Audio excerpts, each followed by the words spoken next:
দর্শক, আপনারা যে উটগুলো এই মুহূর্তে দেখছেন ক্যামেরায়, এই উটগুলো তেজগাঁ গরুর হাটে কোরবানিরকে লক্ষ্য করে আসলে তোলা হয়েছে। এখানে ৪টি উট তোলা হয়েছে। ২টি উট ইতিমধ্যে, একটি ২৪ লক্ষ এবং একটি ২৫ লক্ষ টাকায় বিক্রি করা হয়েছে এবং বাকি আছে দুটো উট। সেই দুটো উটের একটি ১৫ লক্ষ এবং একটি ২০ লক্ষ টাকায় হলে এখানকার যারা ব্যবসায়ী এবং খামারিরা রয়েছেন তারা বলছেন যে এই উটগুলো বাকি দুটো উটও বিক্রি করে দেবেন এবং তারা এই উটগুলো নিয়ে এসেছে মূলত যশোর বেনাপোল থেকে। সেখানেই তাদের খামার রয়েছে এবং উটগুলো উট আপনারা যে উটটি দেখতে পাচ্ছেন আসলে এটি ১৫ লক্ষ টাকায় বিক্রি হবে এবং এখানে এই উটগুলোকে কেন্দ্র করে আসলে আমরা দেখেছি উৎসুক মানুষের প্রচণ্ড ভিড়। আপনারা দেখতে পাচ্ছেন যে এই মানুষগুলো আসলে বিভিন্ন জায়গা থেকে মানুষ এসেছে এই তেজগাঁ গরুর হাটে, যারা উটগুলোকে দেখতে এসেছে।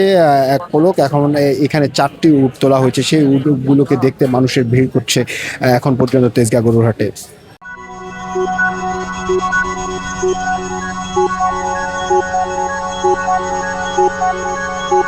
you.